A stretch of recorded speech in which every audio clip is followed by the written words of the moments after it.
అండి welcome back to మింజుడాబాక ఛానల్కి. So 9వ తరగతిలో 9వ పాఠం ద్రవ్య వ్యవస్థ రుణం.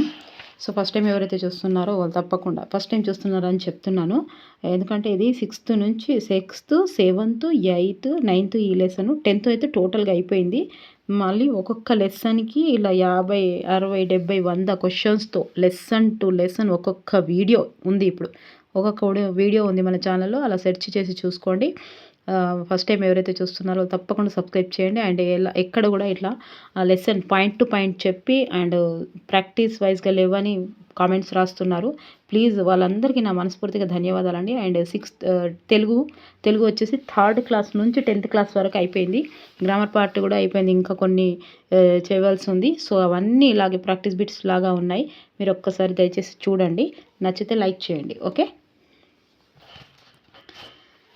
ద్రవ్యం యొక్క ఆధునిక రూపాలు కరెన్సీ నోట్లు, నాణాలు, బ్యాంకు జమాలు. బ్యాంకులు డబ్బును జమ చేసుకొని దానిపై వడ్డీని చెల్లిస్తాయి. తర్వాత డిమాండ్ చేసినప్పుడు బ్యాంకు ఖాతాల నుండి డబ్బును వాపసు తీసుకునే సౌలభ్యం ఉండడం వలన ఈ డిపాజిట్ను డిమాండ్ డిపాజిట్లు అంటారు. ఓకే. డిమాండ్ డిపాజిట్లు నగదు యొక్క వివిధ ముఖ్య లక్షణాలకు దారితీస్తుంది. నగదు బదిలీకి సంబంధించినవి. చెల్లింపులు జరపడంలో డిమాండ్ డిపాజిట్లు అధిక వినియోగం వలన ఆధునిక ఆర్థిక వ్యవస్థలో ఇవి కరెన్సీ నగదుకు ప్రతి రూపంలో ఉన్నాయి. ద్రవ్యం యొక్క మొత్తం వ్యవస్థను ప్రభుత్వ సంస్థ అయిన రిజర్వ్ బ్యాంక్ ఆఫ్ ఇండియా పర్యవేక్షిస్తుంది. RBI, reserve bank of India, RBI. So ప్రజలు డిపాజిట్ల ద్వారా జమ చేసిన నగదులో కొద్ది భాగాన్ని మాత్రమే బ్యాంకులు తమ దగ్గర ఉంచుకుంటాయి. దేశంలోని బ్యాంకులు ఈ రోజుల్లో జమ అయిన నగదులో 15% మాత్రమే తమ దగ్గర ఉంచుకుంటున్నాయి. జమ అయిన నగదులో అధిక భాగాన్ని రుణాలు ఇవ్వడానికి బ్యాంకులు వినియోగిస్తాయి. బ్యాంకులు అధిక నిధులు ఉన్న డిపాజిట్లకు డబ్బు అవసరం ఉన్న రుణ గ్రహీతలకు మధ్యన వారధిగా పనిచేస్తాయి.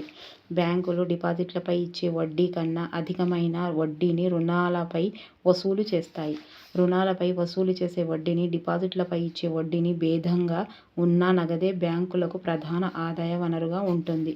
రుణము తీసుకొని వ్యాపారం చేయడంలో ప్రధాన ఉద్దేశం చెల్లించవలసిన వడ్డీ కన్నా అధిక మొత్తాన్ని సంపాదించడమే. గ్రామీణ ప్రాంతాలలో అప్పు చేయడానికి ప్రధాన కారణం పంటను పండించడం, వంట ఉత్పత్తుల, విత్తనాలు, ఎరువులు, పురుగుమందు, నీరు, విద్యుత్, పాడిన వ్యవసాయ పరికరాల రిపేరు మొదలైన వాటిని ధనాన్ని ఖర్చు చేయవలసి వస్తుంది. సాధారణంగా రైతులు పంట కాలంలో ప్రారంభంలో రుణాలు తీసుకొని పంటను కోసిన తర్వాత చెల్లిస్తారు. రుణం ఆదాయాన్ని స్థితిని మెరుగుపరచకపోగా హీన స్థితికి దిగజార్చడాన్ని అప్పుల్లో చిక్కుకోవడం అంటారు. ప్రతి రుణ ఒప్పందము రుణగ్రహీత రుణదాతలకు అసలు పాటు చెల్లించవలసిన వడ్డీ రేటును తెలుపుతుంది. అప్పు తీసుకున్నవారు తమ స్వంత ఆస్తులైన భూమి, భవనాలు, వాహనాలు, పశు సంపద, బ్యాంకులలో డిపాజిట్లు మొదలగు వాటిని పూచీకత్తుగా చూపిస్తారు. ఇవన్నీ అప్పు పూర్తిగా తీర్చేందుకు రుణదాతలకు హామీ ఉపయోగపడుతుంది. వివిధ ఆస్తులైన భూమికి సంబంధించిన రిజిస్ట్రేషన్ పట్టాలు, బ్యాంకు డిపాజిట్లు, బంగారం, పశు సంపద మొదలైనవి అప్పు తీసుకోవడానికి పూచీకత్తుగా చూపించే వాటిని కొన్ని ఉదాహరణలు. వడ్డీ రేటు, పూచీకత్తు, వివిధ పత్రాలు, తీసుకున్న అప్పు తిరిగి చెల్లించే విధానం, వీటన్నింటినీ కలిపి రుణ షరతులు అంటారు. వివిధ అప్పులను వేరువేరు షరతులు వర్తిస్తాయి. రుణాలను వాటి స్వభావం ఆధారంగా నియత, అనియత రంగాల రుణాలుగా విభజించవచ్చు. బ్యాంకుల ద్వారా, సహకార సంస్థల ద్వారా పొందే రుణాలు నియత వనరుల రుణాలు. వడ్డీ వ్యాపారస్తులు, వర్తకులు, యజమానులు, బంధువులు, స్నేహితులు మొదలగు వారు ఇచ్చే రుణాలు అనియత వనరుల రుణాలు.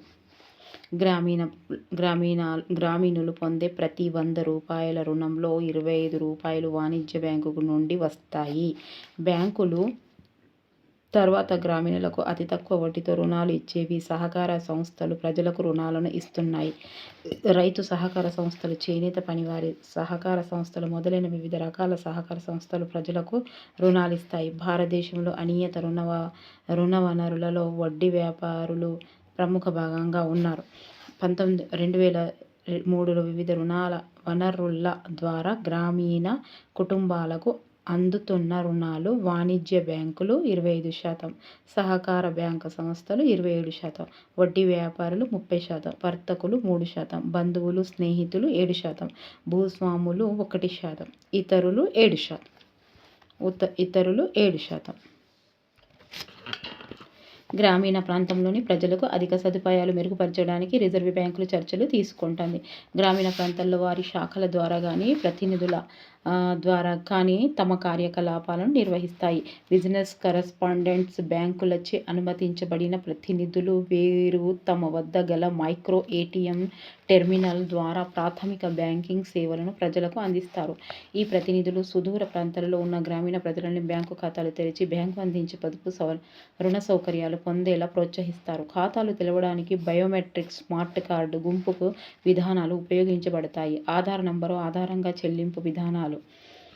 Okay, AEPS Aadhaar enabled payment system. Aadhaar card number online ధృవీకరణను వినియోగించి బిజినెస్ కరెస్పాండెంట్ సేవా కేంద్రాల ద్వారా బ్యాంకులకు, ఇతర ఆర్థిక సంస్థలకు national payment corporation of India అందిస్తున్న కొత్త చెల్లింపు విధానమే AEPS. Okay, NPCI national payment corporation of India. Okay, ఖాతాదారు ఆధార్ కార్డు నంబరు ఏఈపీఎస్ సేవలు అందిస్తున్న బ్యాంకులో తమ అకౌంట్ నెంబర్తో జోడించాలి. బిజినెస్ కరెస్పాండెంట్ వద్దనున్న మైక్రో ఏటీఎంల ద్వారా పొందుతున్న సేవల నగదు తీసుకోవడం, నగదు డిపాజిట్, నిల్వ చేసుకోవడం, నగదు బదిలీ. గ్రామీణ ప్రాంతాలలో ప్రజలకు బ్యాంకు సౌకర్యం కల్పించడానికి ఆర్బీఐ చర్యలు తీసుకుంటుంది. ప్రస్తుతం ప్రభుత్వము భారత పౌరులందరికీ యుఐడి సంఖ్యను ఆధార్ కార్డు ద్వారా అందిస్తుంది.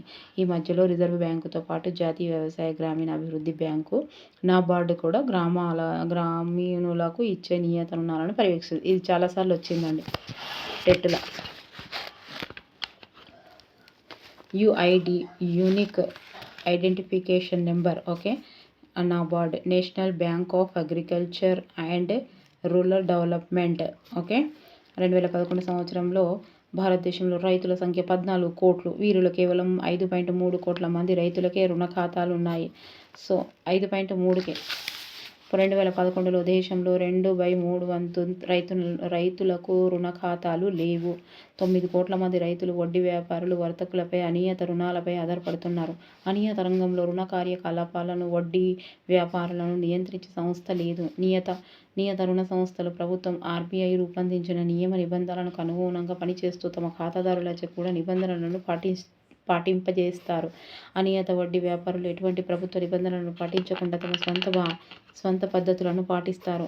అనియత రుణదాతలు అప్పులు తిరిగి రాబట్టడానికి చట్ట వ్యతిరేక మరియు ఎటువంటి చర్యలైనా చేపడతారు. కారణం వలన అప్పుడప్పుడు రుణగ్రహీతలు ఆత్మహత్యలు చేసుకుంటున్నారు. ఓకే, అనియత రుణదాతలు అప్పులను తిరిగి రాబట్టడానికి చట్ట వ్యతిరేక మరియు ఎటువంటి చర్యలైనా చేపడతారు. సో ఈ కారణం వలన అప్పుడప్పుడు రుణగ్రహీతలు ఆత్మహత్యలు చేసుకుంటారు. అనియత రుణదాతలు. ఓకే, అడిగినప్పుడు గుర్తుపెట్టుకోరు. నియత రుణ సంస్థలు పోలిస్తే అనియత రుణదాతలు అధిక వడ్డీ రేటు వసూలు చేస్తున్నారు. 2003లో మన దేశంలోని పట్టణంలో అనియత వనరుల ద్వారా రుణాల వివరణ. ఓకే, అప్పు తీసుకున్న కుటుంబాలు, పేద కుటుంబాలు. నియత రుణాల శాతం 15. అనియత రుణాల శాతం 85. కొద్దిగా ఆస్తులున్న కుటుంబాలు 47. అనియత శాతం 53. మంచి స్థితిలో ఉన్న కుటుంబాలు 72. 28. ధనవంతులైన కుటుంబాలు 90కు 10. లేవు చూసిరా, ఇట్లా ఉన్నది. స్క్రీన్ షాట్ తీసుకోరి. ధనిక కుటుంబాలు తక్కువ వడ్డీతో నియత రుణాలను పొందుతూ ఉంటే పేద కుటుంబాలు అధిక వడ్డీతో అనియత రుణాలను పొందుతున్నారు. బ్యాంకులు, సహకార సంస్థలు గ్రామీణ ప్రాంతాల ప్రజలు అధిక రుణాలు ఇవ్వడం అవసరం. దీని వలన రుణాల కోసం అనియత వనరులపై ఆధారపడడం తగ్గుతుంది. ప్రస్తుతం నియత రుణాలను ధనిక వర్గం పొందుతూ ఉండగా పేదవారు అనియత వనరులపై ఆధారపడుతున్నారు. బ్యాంకు రుణాల కోసం సరైన దస్తావేజులు, పూచీకత్తులు అవసరం. పూటకత్తు చూపించలేకపోవడమే బ్యాంకుల నుండి పేదవారు రుణాలను పొందలేకపోవడానికి ప్రధాన కారణం. స్వయం సహాయక బృందంలో 15 నుంచి 20 మంది ఒకే ప్రాంతానికి చెందిన వారు సభ్యులుగా ఉంటూ నిరంతరం కలుస్తూ వారి డబ్బును పొదుపు చేస్తారు. ఎస్జీహెచ్లో సభ్యులైన పేద మహిళలకు బ్యాంకులు పూచీకత్తు లేకుండానే రుణాలు ఇవ్వడానికి ముందుకు వస్తున్నాయి. స్వయం సహాయక బృందాలు గ్రామీణ పట్టణ పేద ప్రజలకు కేంద్రంగా పనిచేస్తాయి. 1 లేదా 2 సంవత్సరాల పాటు బృందంలోని సభ్యులందరూ క్రమం తప్పకుండా పొదుపు చేస్తే వారికి బ్యాంకు రుణం పొందే అర్హత వస్తుంది. బృందం పేరు మీద బ్యాంకులు రుణాలు అందజేస్తాయి. అప్పును తిరిగి చెల్లించడం బృందం సభ్యులందరి సమిష్టి బాధ్యత. ఎవరైనా అప్పును సరిగ్గా చెల్లించకపోతే ఆ విషయాన్ని బృందమే పర్యవేక్షిస్తుంది. స్వయం సహాయక బృందాలు గ్రామీణ పట్టణ పేద ప్రజలకు అభివృద్ధి కేంద్రాలుగా పనిచేస్తున్నాయి. ఆర్థిక అక్షరాస్యత ప్రతి ఒక్కరికి ఆర్థిక అవసరాలపై జ్ఞానాన్ని కలిగించి ఆర్థికపర నిర్ణయాలు తీసుకోవడంలో తోడ్పడుతుంది. RBI website www.rbi.org. తర్వాత SLBC state level bankers committee. Okay. ఆర్థిక అక్షరాస్యత వినియోగదారులకు రక్షణ, ఆర్థిక స్థిరత్వం మొదలైన వాటికి అత్యంత అవసరం. సునియత అధిక సంస్థల సేవలు, ప్రయోజనాలు, వాటి ఉత్పత్తులను అర్థం చేసుకోవడానికి ఆర్థిక అక్షరాస్యత అవసరం. ఓకే. ప్రాక్టీస్ బిట్స్ చూద్దాం. మన దేశంలో బ్యాంకులు ఇచ్చే గ్రామీణ పరపతిని రిజర్వ్ బ్యాంకుతో పాటు ఎవరు సమీక్షిస్తున్నారు? ఎవరు? బి. నాబార్డు. ఓకే. దేశంలోని బ్యాంకులు ఈ రోజులలో జమ అయిన నగదు ఎంత శాతం మాత్రమే తమ దగ్గర ఉంచుకుంటాయి? రెండవది బి. 15%. చిన్న లెసను ఖచ్చితంగా క్వశ్చన్ వచ్చే లెసన్ కదా.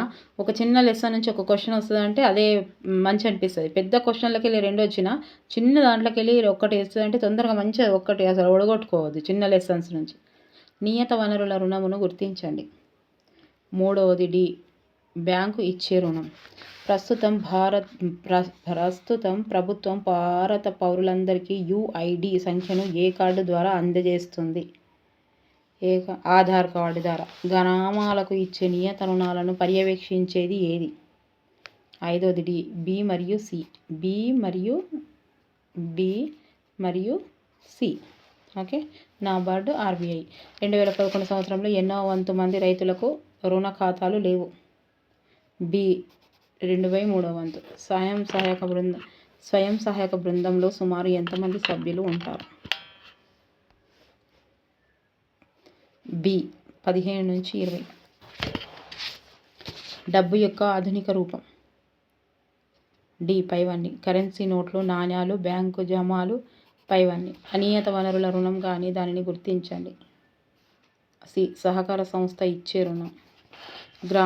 గ్రామీణులు పొందే ప్రతి 100 రూపాయల రుణంలో ఎన్ని రూపాయలు వాణిజ్య బ్యాంకుల నుండి వస్తాయి? బి. 25 రూపాయలు. క్రింది వాటిలో తప్పుగా ఉన్నదానిని గుర్తించండి. AEPS Aadhaar enabled payment system. తప్పుగా ఉన్నదట ఏవి? తప్పుగా ఉన్నది ఏది? డి. పైవన్నీ సరి అయినవే.